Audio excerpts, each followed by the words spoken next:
right, everybody. I think I'm going to go ahead and get started. Welcome to a new week, week 4. I know it's hot.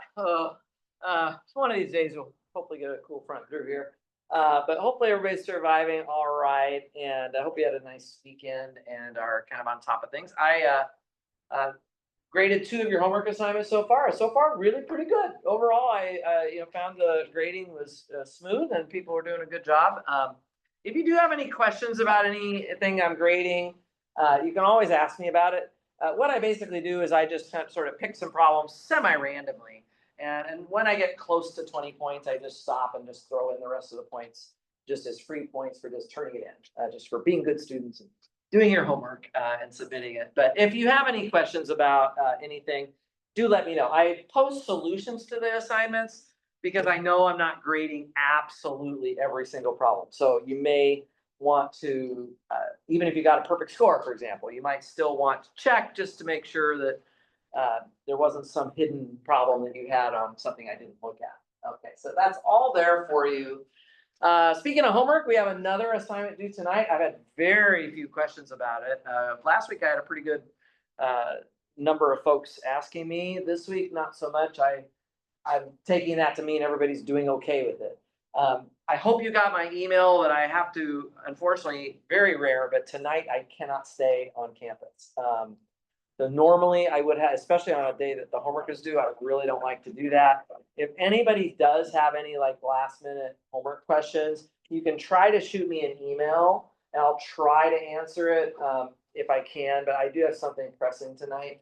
So I'm not sure if I'll be able to, or if you're running a little late turning it in because you just need a little extra time because of that, that's also fine. I'm probably not going to grade it right away.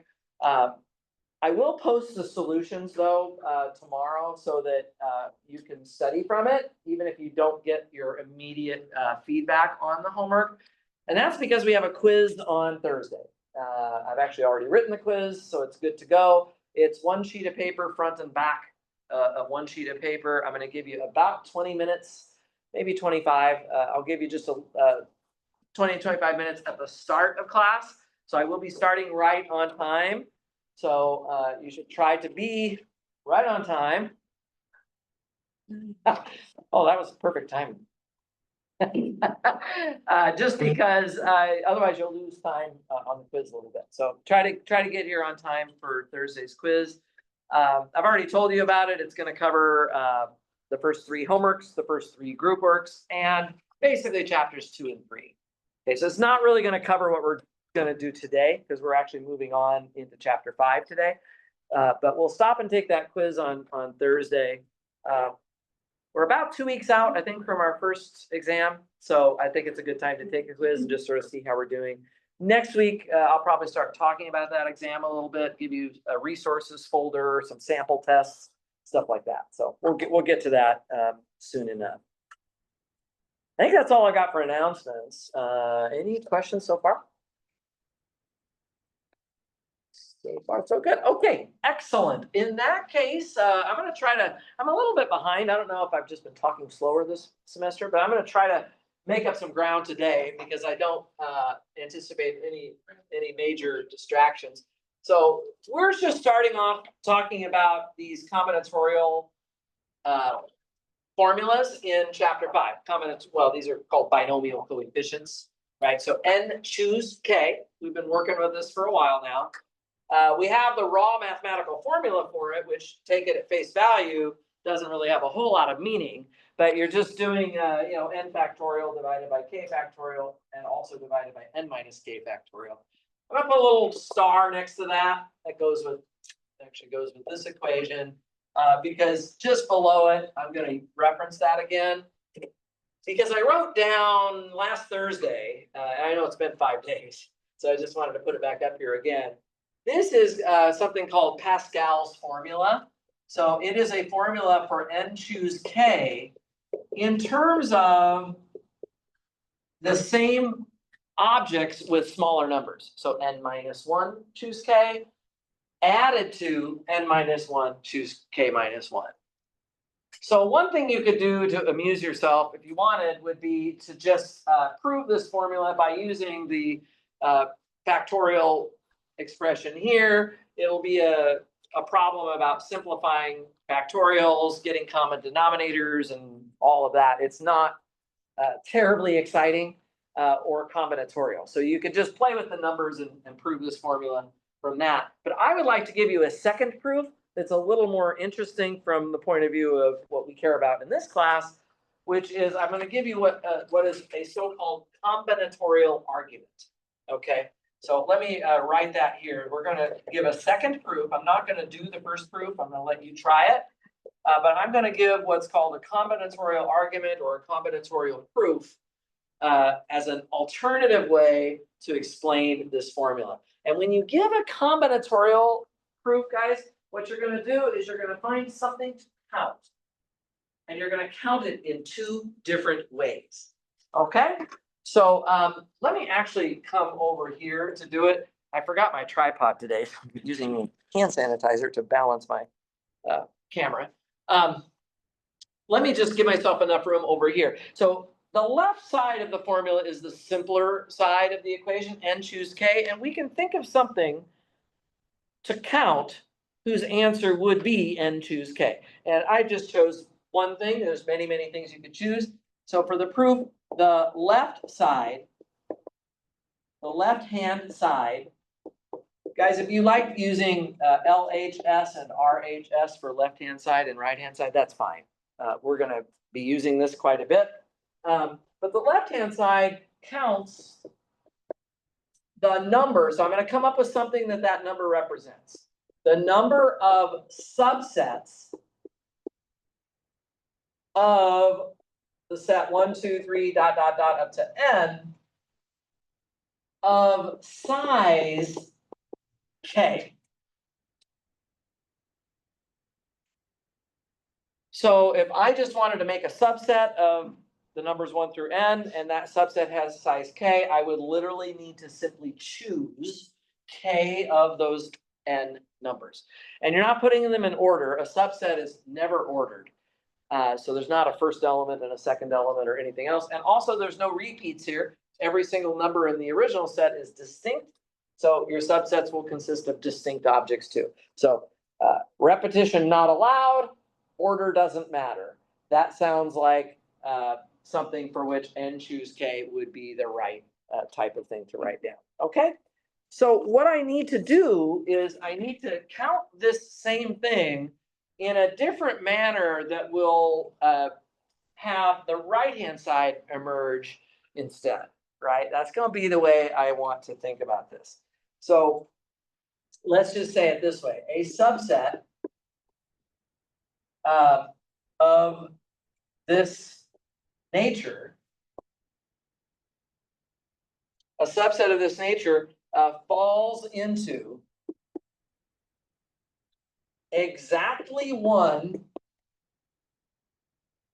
of these cases. So I'm going to give you guys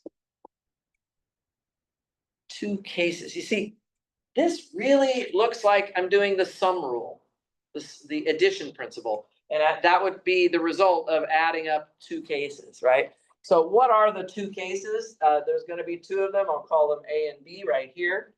Yeah. So the first case is subsets with n. So these are subsets of size k, okay, of this nature. So they're subsets of size k that do have n in them. You've already made that choice.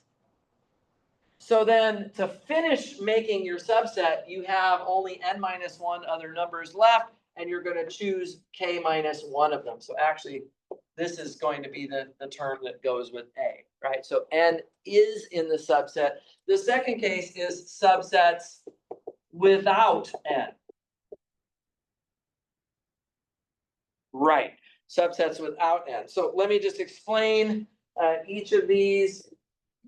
So I'll just add a little bit here on the right just to fully expand out my explanation. So the subsets with n, what we have here is we must choose k minus 1 additional numbers from the set of the remaining numbers in the original set. So we no longer have n available to us, but out of the other numbers from 1 through n minus 1, I still have k minus 1 additional numbers. When I say we are choosing them, we're choosing them to put them in the subset. We're making a subset of size k. How many ways are there to do that? Well, if we're going to force n to be part of that subset, then we still need k minus 1 additional numbers from the remaining numbers in the set that we had to begin with. Okay, so that's one possibility. Now, if the subset does not have n in it, and you say, nope, we're not going to use that number, then instead of choosing k minus 1 additional numbers, we still have to choose k additional numbers from the set 1 through n minus 1. So in this second case here, guys, we must choose k. I guess it's not really additional numbers, it's just numbers. I haven't chosen anything yet. We must choose k numbers from the set 1, 2, dot, dot, dot, up to n minus 1. And then we can look at these, I guess, written descriptions and ask ourselves, well, how many ways would there be to do those things? If I'm choosing k minus 1 numbers from the set 1 through n minus 1, there would be n minus 1, choose k minus 1 ways to do this, right? Whereas if I'm choosing k numbers from the n minus 1 numbers in the set, there would be n minus 1 choose k ways to do this. And now we just simply have to mention that these cases do not overlap at all. Your subset either has n in it or doesn't, so you aren't going to be accidentally double counting the same subset twice, because no subset can be both here and here, right? And so there's no overlap between the cases. So then we can just simply say, as a last summary here, by the addition principle,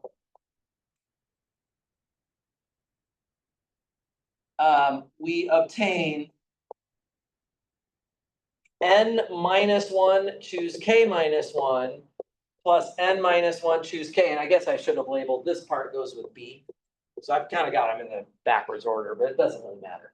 N minus 1 choose k minus 1 plus n minus 1 choose k ways to make such a subset. We're kind of following this. This is the first example of a combinatorial proof. You're counting something from two different perspectives. The first perspective is just straight out, take a set of size n and choose k things from it. That's going to be the left-hand side, and choose k. And now we're counting the same thing by breaking it down into two non-overlapping cases and adding up the results of those cases. So hence, n choose k is equal to n minus 1 choose k minus 1 plus n minus 1 choose k. Yeah, so that's a good example of that. Let me see, there was something. Yeah, I wanted to sort of build a sort of flexed up muscle, flex my muscle a little bit with this Pascal formula and build a more general formula that comes from it, as long as I'm talking about this. And this is more of a computational thing. So I'm just gonna maybe call this a remark on the side. But what a person can do, and I think this remark is actually going to come up in the homework eventually from this chapter, but one can sort of iteratively keep applying the Pascal's formula again and again and again. So you can start with n choose k, and then just, this is mostly just going to be a calculation. I'm just going to show you here. So I can write it as, you know, n minus 1 choose k plus n minus 1 choose k minus 1. That's just the Pascal's formula that we have already finished proving. But then see, I can take the n minus 1 choose k and I can apply the same formula again, but everywhere I see an n, I'm now going to change it to n minus 1. So I'm kind of doing a back substitution into the smaller version of the same formula. So n minus 1 choose k would be n minus 2 choose k plus n minus 2 choose k minus 1. Let's feed that in here. So this becomes n minus 2 choose k plus n minus 2 choose k minus 1. And then don't forget to recopy the last term, which is n minus 1 choose k minus 1, like so. And then I can take this first term and do it again. Where I have the n in the Pascal's formula, I'm now going to put n minus 2 instead. So if I do that, then I can rewrite using the Pascal formula, I can rewrite it as n minus 3 choose k plus n minus 3 choose k minus 1. And we go and recopy the last two binomial coefficients exactly the same as they were before. So now we have 4 terms here.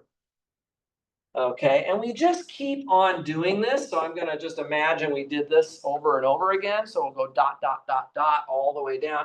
You notice what's happening is if you kind of look at it from right to left, you know, you have n minus 1 choose k minus 1, and then n minus 2 choose k minus 1, and then n minus 3 choose k minus 1. The k minus 1 is all over the bottom, right? And these top values are just descending one at a time. If you continued this all the way down, you could actually get the following formula. I will not write it all the way down for you. I mean, I won't show you all the steps, but you'll eventually get k minus 1 choose k minus 1 plus k choose k minus 1 plus k plus 1 choose k minus 1 and plus dot, dot, dot plus n minus 2 choose k minus 1 plus n minus 1 choose k minus 1. So there is an interesting formula for n choose k that is a repeatedly applied Pascal formula to obtain. The numbers on the bottom are all k minus 1s, yeah? And the numbers on the top, they go down from n minus 1 all the way down to k minus 1, right? So I just wanted to put that up there because I actually think that might be a handy thing. It's at least on one of the homework problems that I can think of. Another comment about the Pascal formula, there's something that goes along with that, which you've probably heard of, called the Pascal's triangle. And I can show you what that triangle looks like as well. Might as well draw a picture of it while we're thinking about it. So I'll put that maybe over here. Should have enough room. It actually will look like a triangle when I put this thing down for you. By the way, did I ever talk about n choose 0? Yeah, there's one way to choose nothing. Yeah, I mean, you have to make some kind of a convention that it's equal to 1. Yeah, it's equal to n choose n, which is, there's one way to choose everybody from a group of n people. So yeah, so I'm going to start my triangle at the top with 0 choose 0, which is just 1. Anything choose 0 will just be 1. And then I'm going to make the second row of my triangle is going to be 1 choose 0 and 1 choose 1. Okay. And then the third row is going to be 2 choose 0 and then 2 choose 1 and then 2 choose 2. So the number on top of the binomial coefficient is telling you which row you are in, starting with row 0 at the top, right? And we just keep going. I'll do a couple more rows here. 3 choose 0, 3 choose 1, 3 choose 2, 3 choose 3, right? And then the next row, I'll draw 4 choose 0, 4 choose 1, 4 choose 2, 4 choose 3, and 4 choose 4. And just so I can really make my point, I'm going to draw one more row. 5 choose 0, 5 choose 1, 5 choose 2. The numbers get drawn kind of in between the two numbers that are directly above. 5 choose 3, 5 choose 4, and 5 choose 5. So this is the first several rows of Pascal's triangle. And what I wanted to say about this is that one way to think about these numbers, like let's just pick an example here, 5 choose 2. 5 choose 2, by the way, just for the calculation, we factorial down 2 steps from 5 and go up from 1, the same number of steps. And when we simplify that, we get 10. It's not bad to sort of be able to do those numbers quickly. So 5 choose 2 is 10. That turns out to be the number of ways that you can start from 0 to 0 choose 0 and walk to 5 choose 2 by going through the triangle, by following lines in the triangle. So I could go, for example, this is one way to do it. I can go this way, this way, this way, and then this way, and then this way. Right? That's one way to get to 5 choose 2, but there would be 9 others. Right? I could also start here, go here, go here, go here, and go here. Right? And so on. I could also go way over this way and then go down this way. So that's 3 of the 10 ways. You guys remember the homework problem with the secretary walking from 0, 0 to 9, 8, and she could only go east or north, and you had to go a certain number of steps to the east and a certain number of steps to the north. Well, that was a binomial coefficient. There were like 17 choose 9 ways to do that. In this case, 5 choose 2 is really just, what is it? It's choosing 2 of you're going to make 5 moves, because every time you take a step, you go down 1 row and then triangle. But 2 of them are going to the southeast, and the others are going to the southwest. So it's, again, it's instead of east and north, well, we have southwest and southeast, but it's the same thing. It's the same exact thing. So you're counting paths through the triangle that go southwest or southeast to get to whatever number you're at.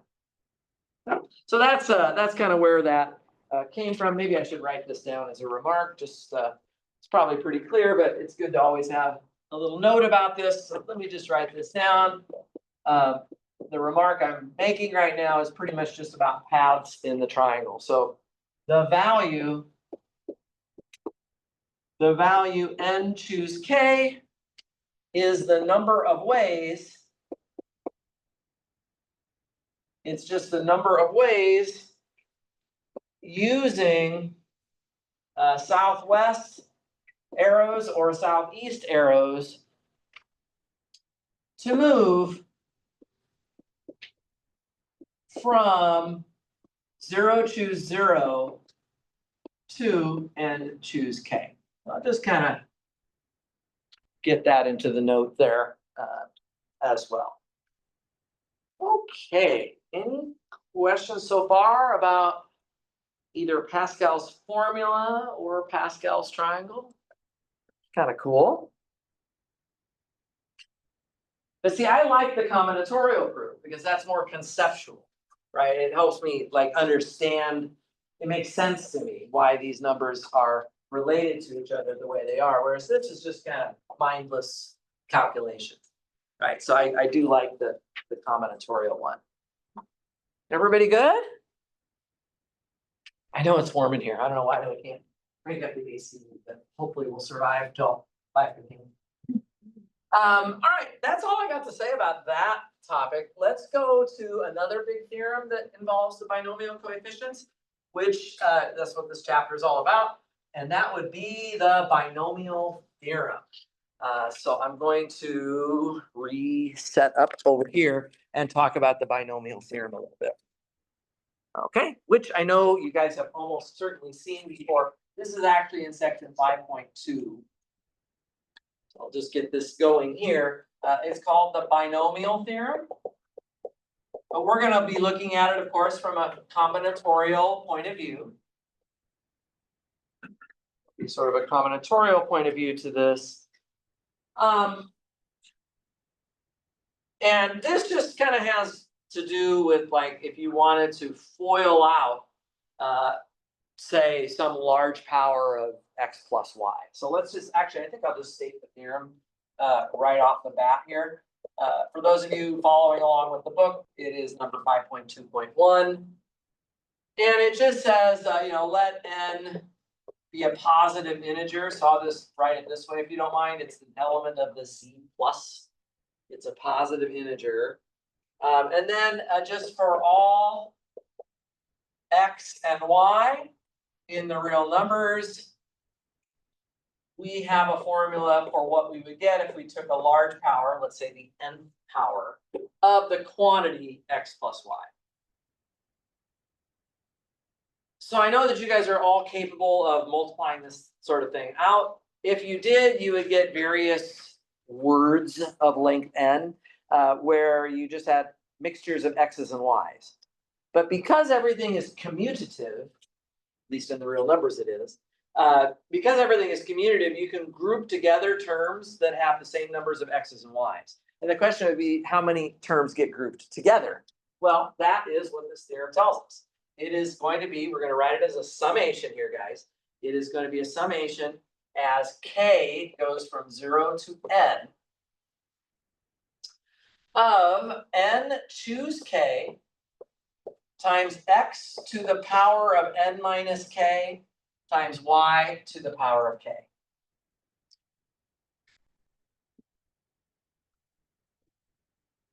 So every term has x's and y's in it in such a balance that in total there's n, the words have length n. When I say words, I mean expressions of x's and y's. So if you were to FOIL out this expansion, every single term of that expansion would have a total of n of the x's and y's, but in different numbers of each, right? So this is kind of expressing that relationship. And then the combinatorial part of it, the binomial coefficient here, is counting how many of the terms have exactly that many x's and y's. So I'm going to write a proof of this as well. It's going to be kind of in words, also combinatorial in nature. So I will do that here. By the way, this wouldn't work at all if we were in a non-commutative context. If these were matrices, right, and you took some big power of matrices, well, we all know from linear algebra that, well, A times B as a matrix is not the same as B times A. You wouldn't be allowed to combine any of the terms together. So you wouldn't have any binomial coefficients at all. You would just have to list out all those terms, right? However many there are, and that would be it. So kind of interesting that this does depend on the commutativity of the real numbers for this to be true. Okay, but what we're going to do for this proof, guys, is we're going to write out, I'm going to start by just giving a little intuition here, which is that x plus y, when it's raised to the nth power, we're really just taking x plus y times itself n times. So I'll just kind of put a little brace here and emphasize that we're doing n of those calculations right there. And let's think about the expansion. So in expanding the right-hand side, so I'll use RHS for that, LHS, RHS, we can use those abbreviations if we want. In expanding the right-hand side, guys, each term, I've already kind of said this, I'm just writing it down now. Each term contains n x's and y's in total.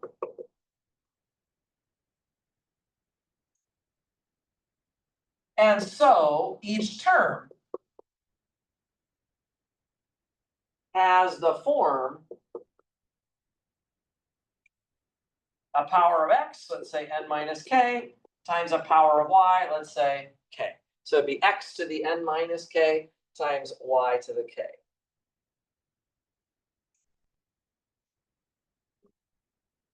So if we didn't simplify the right-hand side, if we literally just FOILed it out and did not combine like terms, every one of our terms could be put into this form, right? But then if I have two of these that look the same, I'm going to combine them together.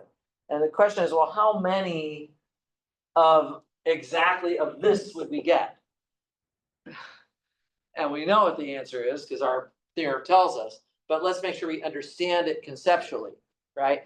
To get a term that has exactly k y's, I'm going to have to look at these n factors of x plus y, and I'm going to choose, using that word carefully, choose k of these n factors from which to grab the y. maybe I grab it from here and from there, right?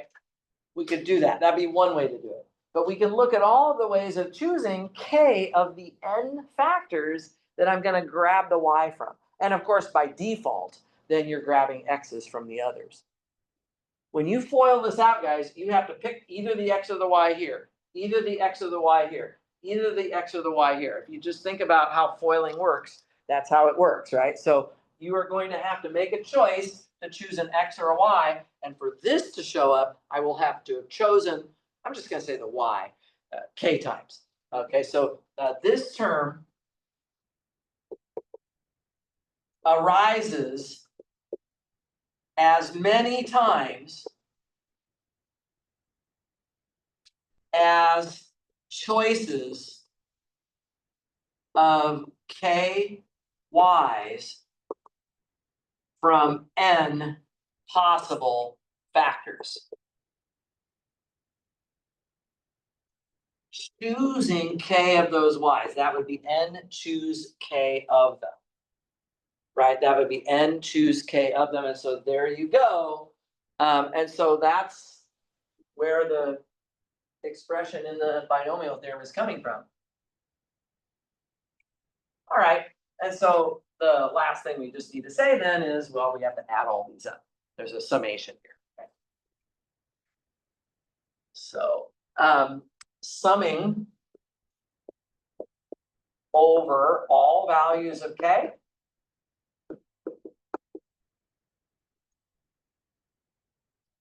right? So summing over all values of k gives the summation as k goes from 0 to n of n choose k, x to the n minus k times y to the k. By the way, guys, k cannot be negative because you're choosing k factors of y. That cannot be a negative number. And k cannot be more than n because you can't choose more than n y's if you only have n factors that you're grabbing the variables from. Okay, so this is explaining the formula conceptually, combinatorially, as opposed to trying to just reason it out numerically. Yeah. So just as an example, I think you guys are getting it, but just as a quick example, if I wanted to think about x plus y to the 10th, we could write out all these terms. They would just consist of a bunch of terms that have both x's and y's in them in powers that add up to 10.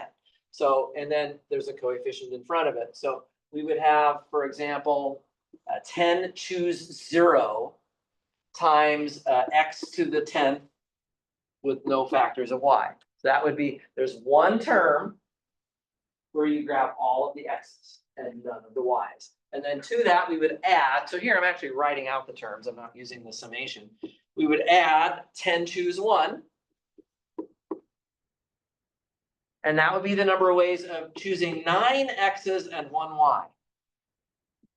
And that should make sense because I got 10 factors of x plus y. I have to, one time, I have to choose the y. So there's 10 choose 1 ways to do that. And we just keep going. The next one is 10 choose 2 times x to the 8th y squared. And I'm just going to go, I guess in my notes I wrote them all out. I think I'm going to get lazy right now and do dot, dot, dot. So the last term would be 10 choose 9, right? Times x times y to the 9th. And then the very last term is 10 choose 10 times y to the 10th. Yeah, so something like that. By the way, you can also, of course, I'll do one more example. You can also modify this a little bit. Instead of x's and y's, you can put additional like coefficients in front of x's or y's, and you can even use minus signs. So I could do something like 3x minus 5y, that quantity to the 10th. So I could make it a little more general by doing something like that. But you don't want to really flinch on this at all. You just basically, everywhere you see an x, now you're going to put 3x. Everywhere you had a y, you're going to put negative 5y. So this is still going to be 10 choose 0 times the quantity 3x to the 10th, right? And then plus 10 choose 1 times the quantity 3x to the 9th times negative 5y, and so on and so on and so on. And I only mention that because if I ask you in this expression, what's the coefficient of x to the 9th times y, you've got to be a little careful. It's not just 10 choose 1. There's also a 3 to the 9th times a negative 5 that comes into it as well. So I think there's a couple of questions like that that you're going to have in the homework eventually. Questions here? This is pretty easy. Not too bad. Yeah, go ahead.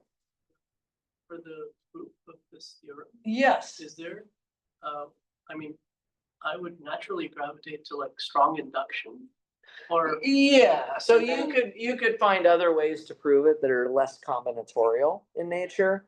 And that certainly would be fine as well.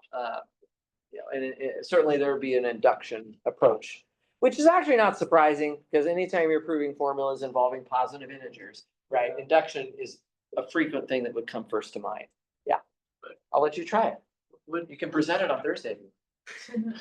would that like involve the Pascal formula, like the one where you have n-1 at the top? And Yeah, I think it would because yeah, you're going to be trying to prove the n version of the formula, assuming that the n-1 version is already true. So you already have something that has binomial coefficients of the form n-1 choose k, and now you'll be proving this formula which has n choose k. So the relationship between those is almost certain to come up. Yeah, that'd be a fun little exercise to try. I should put it on the next test. Just kidding. Okay, no, let me give you one more example. These are pretty easy, but just so you get the idea how this can be used. Prove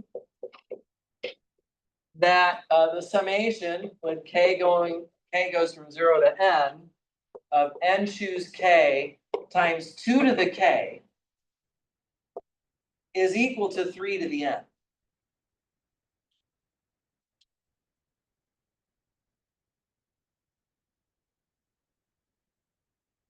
So we've lost our x and y here.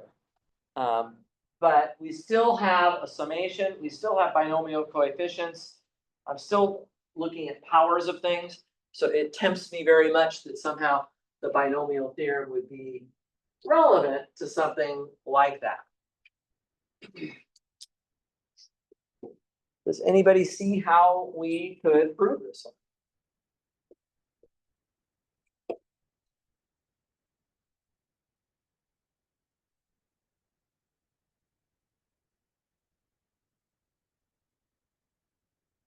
Sergio. There's a 1 to some power that's hiding. Yeah, so 1 to a power, like there's really a little 1 to the n minus k here, for example, right? So I have, 2 to the k, I have 1 to the n minus k. It looks kind of like the kind of expressions we have here. We do see the n choose k directly there. So actually, this is easier than you might think because really all you have to do here, guys, is plug numbers in to the binomial theorem for x and y, right? Specifically, what am I going to plug in for x and for y here, guys? Can you see it? X is 1 and y is 2 into that formula. Then obviously on the left side we get 1 plus 2 to the n, and on the right side we summation k from 0 to n of n choose k, and then we have a 1 to the n minus 1 power, n minus k power times 2 to the k power. Guys, that's exactly the formula. There's no further creativity needed than just that. That's actually the whole thing. Okay, so it's a plug-in. It's just a plug-in. That's all it is. So another thing you might think about, I have not thought about this, but I'm not going to do it right now, just lack of time. But another thing you might think about is, could you come up with an independent combinatorial argument for this? Could you think of something to count where in one perspective of it, there would be 3 to the n ways to do that? But then from another perspective of it, it would come out to this many ways to do that. I think that's something to think about. Maybe I'll think about it too, and if I come up with, if I come up with anything, before Thursday, I'll let you know. I just thought of it right now. Might be interesting to see, what that could possibly be. Yeah, all right, I'm gonna think about it too. But that might be an interesting one. Let's do another one. You know, you can start plugging numbers into the theorem and just see what formulas pop out of it, right? So we can make tons of combinatorial identities just by putting numbers in for X and Y. For example, what if X and Y cancel each other out? That could happen, right? So plugging, let's see which way I want to do it here. Let's plug in X equals 1 and Y equals -1. We get, well, obviously 1 plus -1 is 0. So we're gonna get a 0 on the left side of the boxed binomial theorem. And then on the right side, we are gonna get a summation, k going from 0 to n of, well, it's actually just -1 to the k. There's a power of 1 as well, but you don't need to write that down. And so that's actually all you get there. And so I'm forgetting something. Where's my n choose k? I need my n choose k in here too, sorry. There's supposed to be n choose k and then 1 to the n minus k and then -1 to the k, something like that. That's all I wanted to say. Okay. I want to just write this out. Like, so when k is 0, you just get n choose 0. And then when k is equal to 1, you just get a -1 on the factor of n choose 1. And then when k is 2, it goes back to positive again. So you get this alternating, right? Plus, minus, plus, minus, plus, minus, the terms. We keep going. So plus n choose 2, minus n choose 3, plus ... And then the very last term is n choose n times -1 to the n. So there's a formula with, I guess, half the terms are added and half the terms are subtracted, and somehow they cancel out. So if I rearrange it, actually, rearranging, we obtain something kind of interesting. What I'm going to do, guys, is I'm going to take all of the terms that were subtracted on the right side, I'm going to throw them to the other side of the equal sign. Rearranging, we see that n choose 1 plus n choose 3 plus n choose 5 and ... equals the stuff that I left on the right side is the n choose 0, n choose 2, n choose 4, and ... as well on that side. So the interesting thing here is on the left side, what are you adding up? You're adding up, taking your set of size n, and you're making subsets, right? N choose k is the number of ways of choosing a subset of size k. So you're making subsets of odd sizes on the left side. And there's the same number of those as there are subsets of even size, which is on the right-hand side. So let's just emphasize that. This is the total number. Just to give a sort of a combinatorial flavor to this conclusion, total number of odd sized subsets of the set 1, 2, and ... up to n. Right? And then on the other hand, the other side of the equal sign, right? This is kind of cool. This is the total number of even sized subsets of the set 1 through n.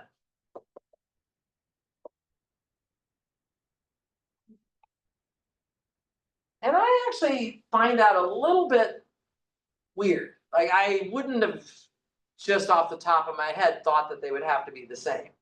You know, especially if n itself was an odd number, you might be feeling like, yeah, well, why does it have to add up to the same amount?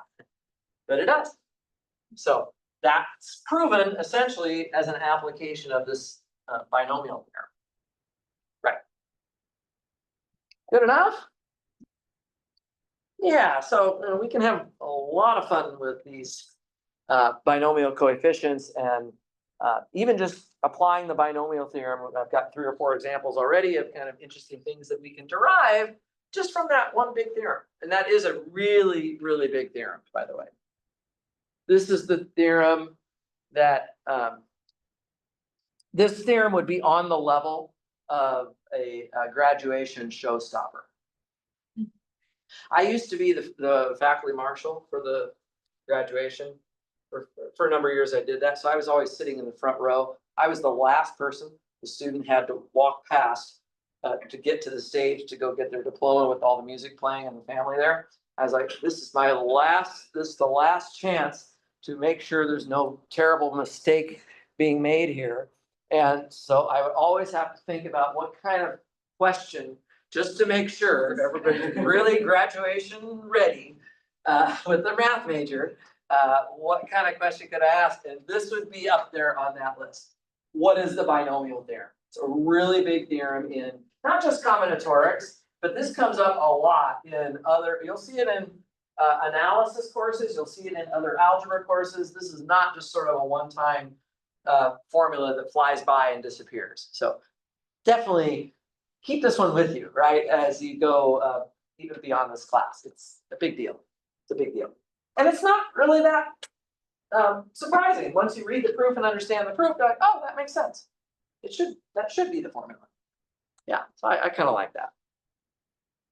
Okay, we've already kind of been getting into what I want to talk about next, which is just proving combinatorial identities or formulas by doing this kind of reasoning that I've been trying to introduce here in these last couple of proofs. This sort of explanation-based reasoning that it stems from a combinatorial nature. I want to practice it a little bit more, okay? So, and this is even kind of a section on its own as well in the book. I'll call it 5.3. I'm kind of going quickly here today, making up for a little lost ground. So 5.3, this is going to be about combinatorial identities and / proofs. So formulas that are related to combinatorics that also have a combinatorial proof flavor as well. So let me make a definition of what really is. I've kind of already been talking about it, but I still want to write it out formally. A combinatorial proof. What is it, right? This is worth understanding the terminology of. It just involves counting something. I'm gonna underline something here. It involves counting something in 2 different ways. Thereby proving, so counting something in 2 different ways, thereby proving that the numbers in each count total to the same value. The numbers in each count total to the same value. They total to the same value.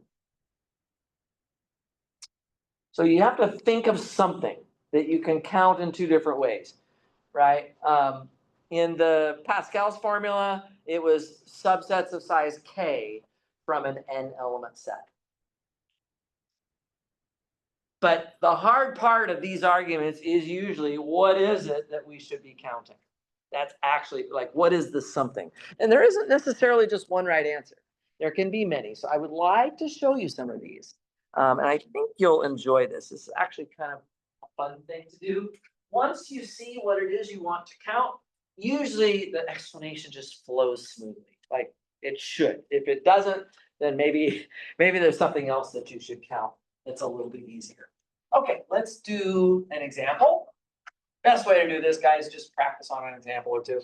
Right, so that's what I'm gonna try to do here. So example, prove that.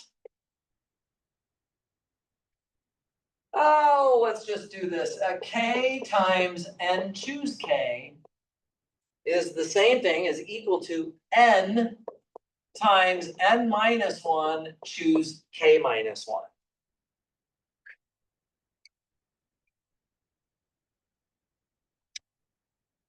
And let's first acknowledge that I could just do it using the factorial formulas. Again, I could algebraically manipulate the left side and right side, and it would be easy to get the same answer on both sides.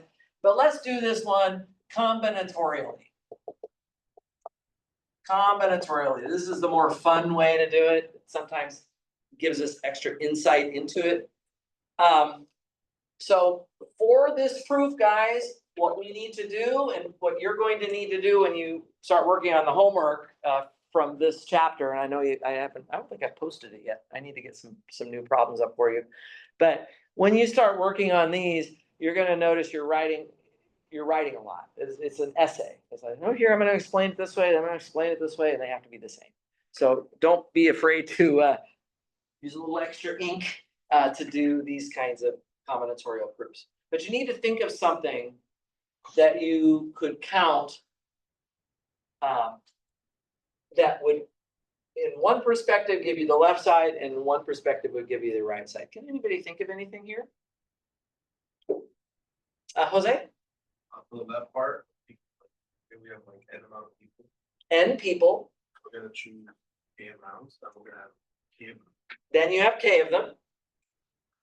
Well, that's just this part. N choose K. What about the K part? We're gonna have k amounts, like the committees.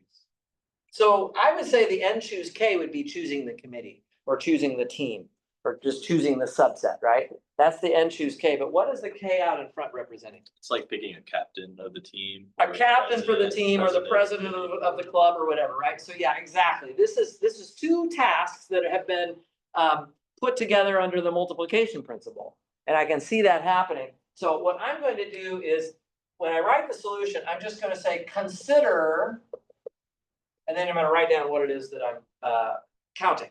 Consider the number of ways to choose a committee of K members from N candidates and selecting a president of that committee. We're going to consider that. And then what I like to do is I like to sort of set up what it is I'm counting. And then I like to explain it from both points of view. And you can even set it up like this if you want to format your write-ups this way. Left-hand side. So on the left-hand side, what I'm going to do here, which is what everybody's already figured out, is I'm going to choose the committee first, and then I'm going to choose the president from the people who have been chosen. So I'm going to choose the committee from N candidates. And so there are going to be N choose K ways to get just the committee chosen. And then next, select one committee member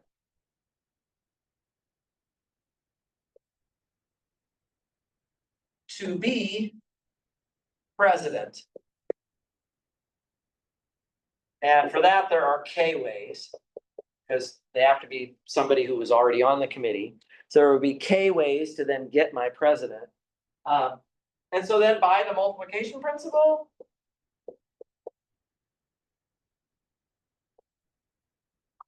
principle, sorry. By the multiplication principle, we have k times n choose k ways to do this. You see, it's a lot of writing. That's the only negative of it, in my opinion. I think they're fun to think them through, but then the writing part can be kind of annoying.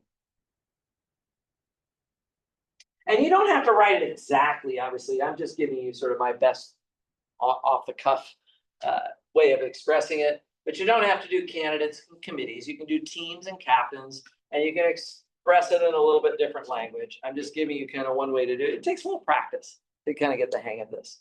So that's the left-hand side. On the right-hand side, now we need to look at what's on the right-hand side and figure out how this could be explained we have to use the same example. So we're choosing a committee of K members from N candidates and selecting a president. So how could we interpret the right-hand side? Does anybody want to take a stab at that? Kevin? You're choosing the captain first? Choose the captain or the president first, right? Out of the whole big group, right? So you have N, you see this N here, you're like, oh, I'm making a choice from among the whole big group, not the committee. Once I've got the president or the captain, then what's next, Kevin? Choose the rest of the committee because that president is part of the committee. So you'll have N minus 1 people left, and you need still K minus 1 more people to fill out that committee. That's exactly right. So here we're going to choose the president first from the N candidates. All right, well, so that's just N, well, I'll just say N ways. I was gonna say N choose 1, but it's just N ways to do that. So we start with that task. That's the first task. And then the next task is going to be next, choose K minus 1 additional members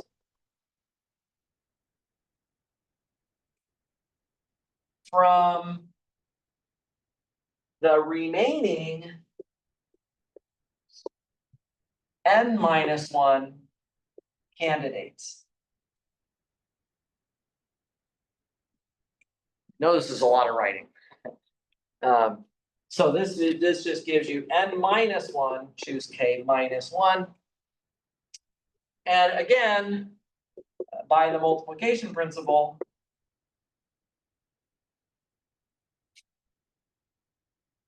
we have N times N minus 1, choose K minus 1 ways to do this.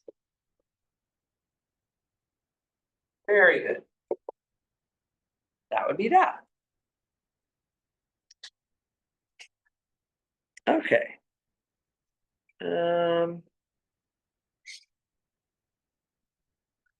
Everybody kind of with me so far? It's not too hard, right? It should seem reasonable. The hardest part, I think, is just figuring out what is it you want to count. Do we need like a closing remark? Oh, you know what? I should write a closing remark. I've kind of left this thing open-ended. So yeah, I should probably do this. So since right-hand side and left-hand side count the same thing. At the end of the day, they've counted the same thing. They must be equal. Something like that would be a good, like, wrap it up statement. Yeah, thank you. I meant to do that. So just something at the end. Just get out your rubber stamp. You can, like, every single time. Some of you are like using iPads these days. You can probably copy and paste your sentence right over. Then you don't have to keep rewriting it constantly. Okay. Any other questions on that? Marcus? I mean, obviously you could prove this a different way using some sort of like other, maybe Yes. other fields of math that would kind of play into that. I mean, it doesn't even have to be math, it's more like what real world scenario could you come up with? So it could be, I have, you know, N different balls.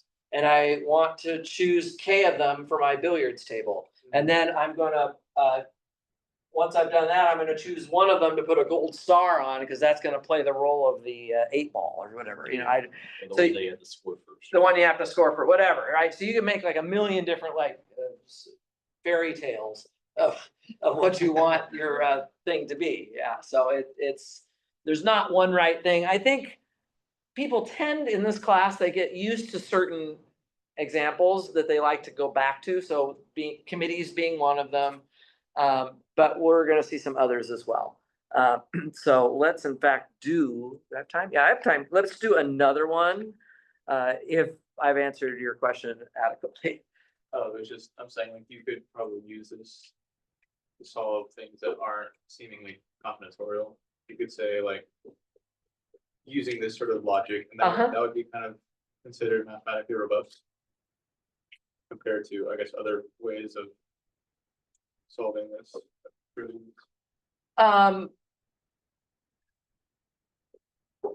I'm not sure I'm following what you're That's okay. saying. It's not too. You know, there's certainly non-mathematical things that, well, as soon as we want to do accounting problem involving them, then the math is there. Right? So these are mathematical. Maybe what you're trying to say is like on this one, I don't need to use a combinatorial proof to prove this. I could have just done it Right. mathematically using numbers and Right. factorials and stuff. So that is true. This is just one of potentially many different ways that would work. But there will be some examples where the combinatorial proof is actually the easiest one to do. It makes the most sense. So yes, it's definitely something to, well, let's do some more examples and see if it makes more sense. Okay, let's do another one here. Everybody okay? Any other questions? Guys hanging in there? Sorry, I know I'm lecturing a lot today. I'm just trying to get through some stuff. We'll probably do some of these on Thursday in group work. Jose? This be like this information on the quiz. Not the quiz. This is all chapter 5. The quiz will only be chapters 2 and 3. So this will make it to our first midterm, but not the quiz. Yeah, so you don't have to worry about this. I haven't even given you the homework for this yet. So yeah, we have a little bit of time. Okay, let's prove that 3m choose 3 is equal to 3 times m choose 3 plus 6 times m choose 2 plus m cubed. Interesting. Now, again, this one probably could be done without combinatorial proofs. You could work it out using the factorial expressions and so on, but it wouldn't be that easy because you would be starting up here with, 3m factorial, which is a whole lot bigger than m factorial. So you'd have to figure out how to work with that. But anyway, this is a proof that probably would make most sense to do combinatorially. So let's see if anybody has any ideas. The hardest part, I think, is figuring out what is it we want to count that the left-hand side and right-hand side would make sense of it. Yeah. So when you, on a test, when you give us something like this, will you say prove it combinatorially? I probably would. Okay. Yeah, I'd say give a combinatorial argument, give a combinatorial proof. Yeah. And in that case, we would be barred from doing algebra. Yes. stuff. Yeah. I'm Okay. not going to be too interested in watching you cancel factorials out. Let's just put it that way. Not what this class is about. When you're looking at something like this, I usually like to figure out what I'm going to count by looking at the simpler side of the equation. So you always have, usually you're going to have an easier and a harder side. Like what would 3m choose 3 count? Because that's the easier side of the equation. We choose the box of the ball. You have balls, Yes, 3 different color. 3 colors of balls. Okay. Blue, Blue, white, and and red. Perfect. So we have red, white, and blue balls. And how many of each of those do we have? FA. M. So I have M blue balls, I have M green balls, I have M white balls, and I need to choose 3 of them. That make sense?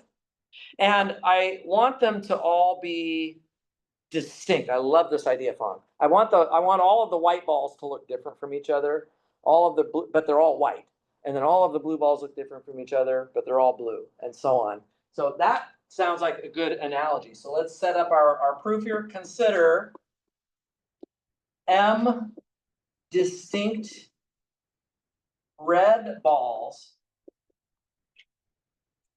M distinct white balls, and M distinct blue balls.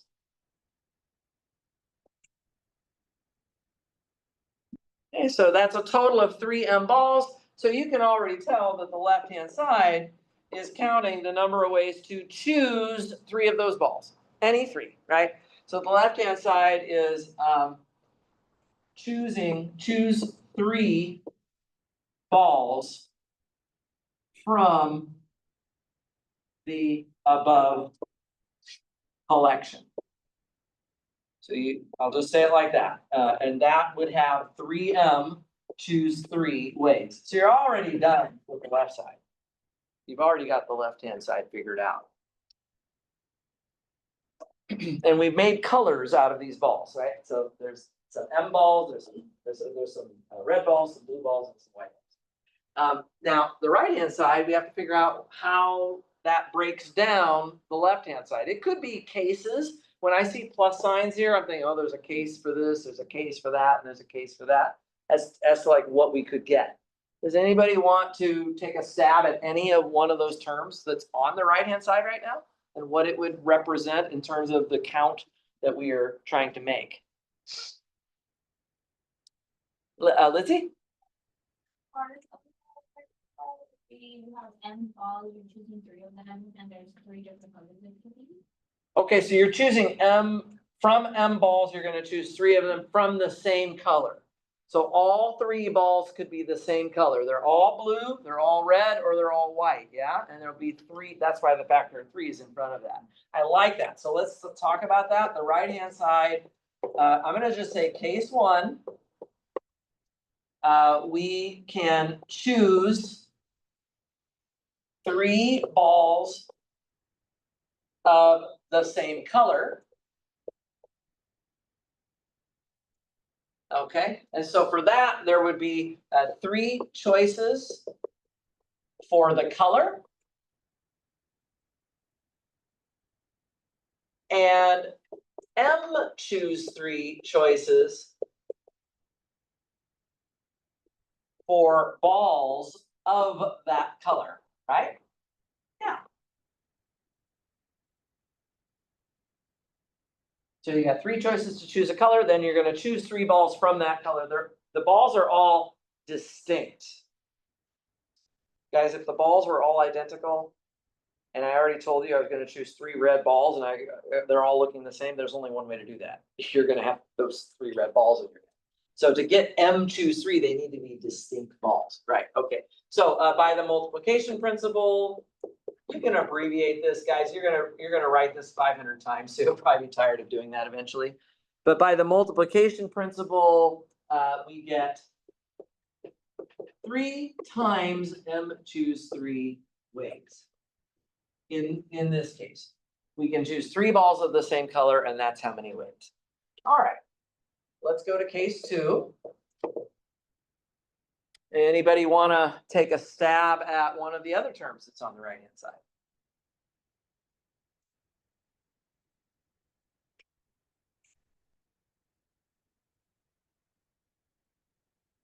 So, I mean, yeah, go ahead, Marcus. For the M cube, you choose 1 from each category and you take 1, your M options to choose the ball. Okay, so we could say we're gonna take 3 different colors, right? So that would be M choices for a red ball, M choices for a blue ball, and M choices for a white ball. Multiply those together, you'll get M cubed. So I like that. That's the M cubed term. So we can choose, let's go ahead and do that next. We can choose 3 balls each of different color.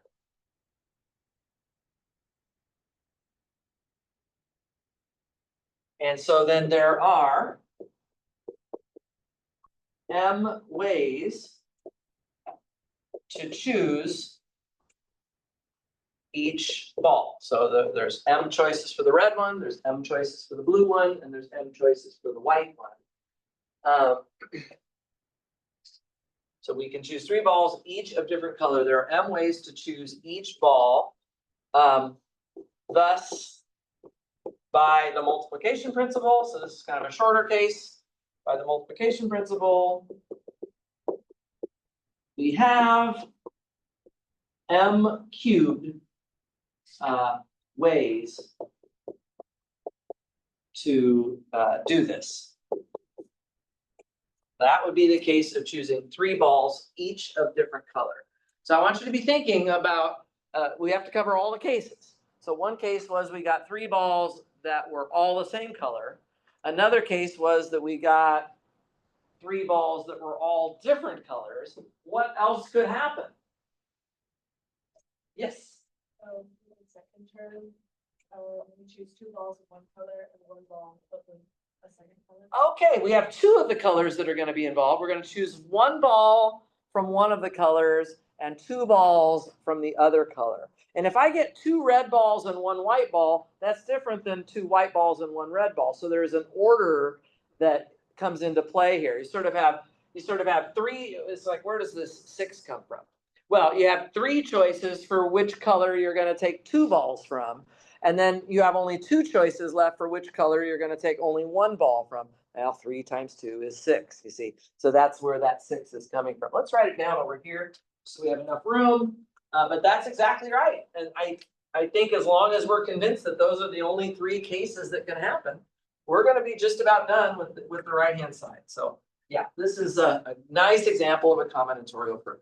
So let me come over here with my handy dandy camera. Have any of you been looking back at these YouTube videos at all? Are they okay? I mean, you can see them, you can read them. I can see that it's not working, but I can see. It seemed like you talk very well as you're writing now, so. That helps a little bit. So the video is still not, it's okay. It's definitely better than last. Okay, I'm getting better with it, or the phone is getting better with it. Last time it was a pixel.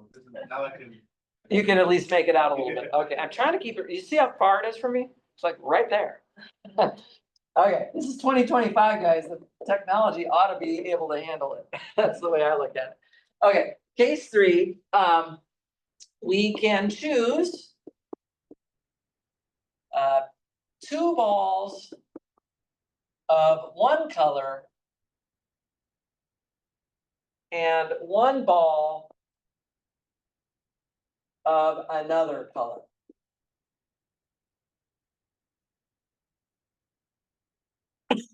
Okay, so we gotta choose our colors and then we gotta choose our balls, right? So there are 3 choices for the first color. By first, see, I'm putting them in order, aren't I? Again, which color I'm taking 2 balls from is different than which color I'm choosing 1 ball from. So if I start with 2 red balls and then a white ball, that's different than 2 white balls and a red ball. So 3 choices for the first color and then 2 choices for the second color. There's a first color and a second color here.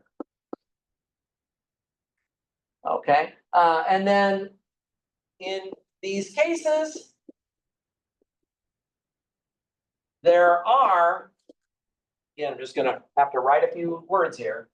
M choose 2 and M choose 1 ways to choose the balls. And I'll just say respectively, which just means keeping them in the same order, basically. So respectively, M choose 2 and M choose 1 ways to choose those balls. And so finally, by the multiplication principle. Almost out of time, so this is gonna be just good timing to finish with this. By the multiplication principle, we're going to get 3 times 2 times m choose 2 times m choose 1. And I'm just gonna simplify that. That's the same as 6 times m choose 2 ways. To do this.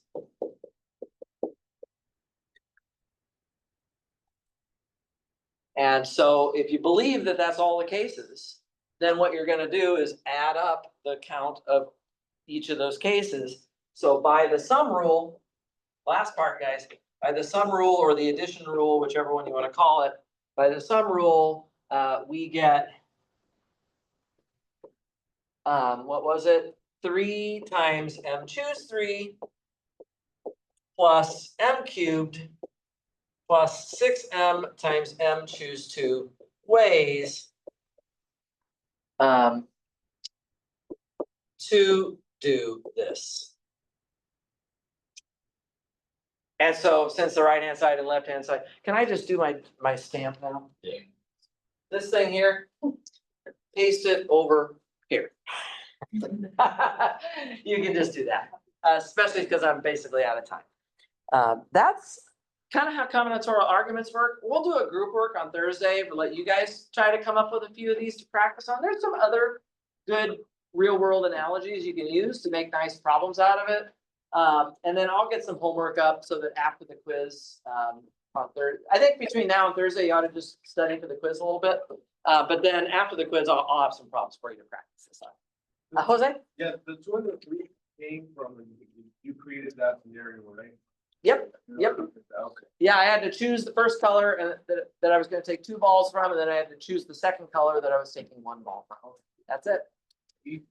Very good. All right, great, guys. Thank you for being here. I will see you next time.